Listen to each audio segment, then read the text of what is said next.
इसी बीच स्वामी जी महाराज ने शांत भावना भी ली थी। तो एक शब्द और आ गया कि ये सुख दुख तो हुआ, ये शांति क्या है? तो अंतर होगा। इसे परम शांति कहा जाता है, इसे परमानंद कहा जाता है। तो कुछ ना कुछ तो अंतर होगा। जो अलग अलग शब्द प्रयोग किए हैं स्वामी जी महाराज बड़े सरल शब्दों में समझाते हैं। कामना का शुभ आरंभ हुआ। शुभ आरंभ कह रहा हूं, किसी कामना का शुभ आरंभ नहीं होता। कामना का आरंभ हुआ तो उसकी पूर्ति तक, वैसे ही कामना का आरंभ होना ही बेचैनी। कामना अर्थात चाह। आपने देखा ना, चाह में आह लगी हुई है साथी। जहां चाह होगी वहां आह होके रहेगी, मानो वहां बेचैनी, वहां दुख होके रहेगा।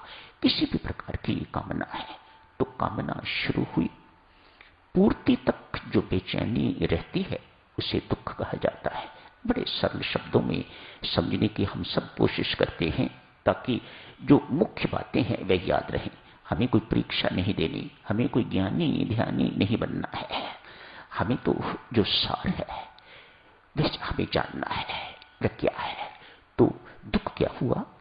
कामना की शुरुआत हुई, दुख की भी शुरुआत हो गई। जब तक उस कामना की पूर्ति नहीं होती मन व्यथित रहता है, बेचैन रहता है। संत महात्मा उस बेचैनी को दुख कहते हैं। कामना की पूर्ति हो गई, बेचैनी खत्म हुई। बेचैनी खत्म होने को सुख कहा जाता है। तो कामना की पूर्ति हो गई तो सुख हो गया। देवियों सज्जनों, कामना की निवृत्ति हो गई, खत्म।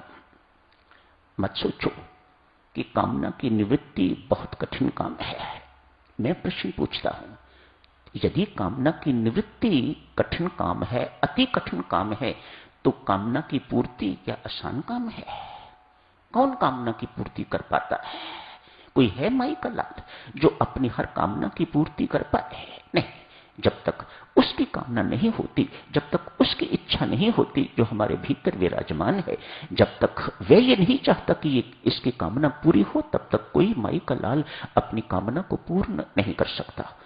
तो कामना की निवृत्ति हो गई, सुख दुख का अभाव हो गया, शांति। जहां न सुख है न दुख है, इन दोनों का अभाव है, ऐसी अवस्था को शांति कहा जाता है।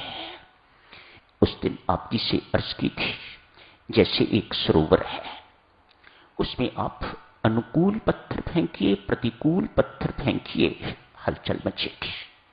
यदि अनुकूल पत्थर फेंकते हैं तो कुछ अनुकूलता का अनुभव उसमें होता है, तो उसे सुख कहा जाता है।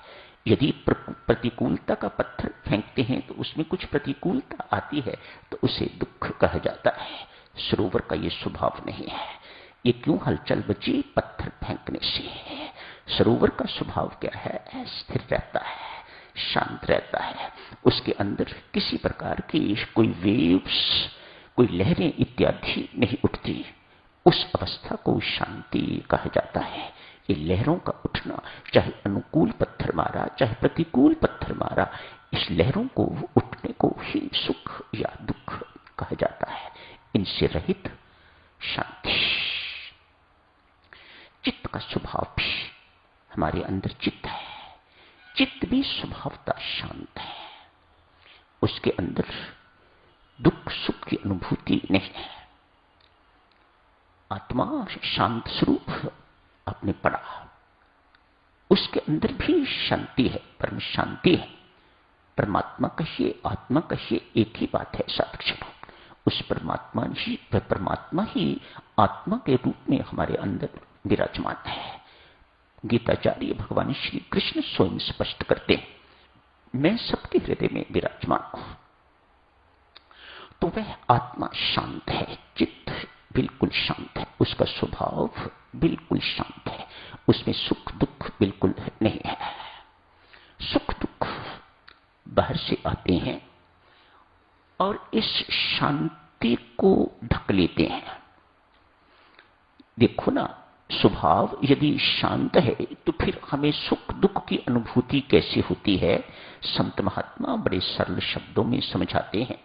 सुख दुख की अनुभूति हमें तब होती है मानो हमारा शांत स्वभाव बिगड़ता तब है जब सुख दुख आके तो इस शांति को ढक देते हैं, तो हमें दुख का अनुभव होता है या सुख का अनुभव होता है। ये दुख ये सुख मिटते हैं तो पुनः आदमी शांत अवस्था में स्थिर हो जाता है। ये इतने दिनों की जो चर्चा हो रही है, इतने दिनों से स्वामी जी महाराज आत्मिक भावनाएं हमें सुना रहे हैं, पढ़ा रहे हैं, सिर्फ इस बात के लिए कि जहां से आप सुख ढूंढ रहे हो वहां सुख नहीं है। देखो देवियों, ये शीशा है, इस शीशे में आप अपना मुख देखते हो, क्या आपका मुख शीशे में होता है? बोलो, नहीं होता। आपका मुख शीशे में नहीं होता, लेकिन आपको दिखाई दे रहा है। यही हाल देवियों सज्जनों इस संसार का है। इस संसार के पास सुख नहीं है।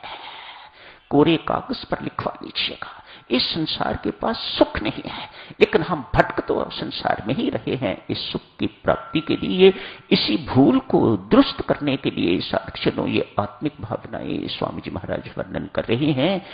इत्थों पुटना ते इत्थे लाना।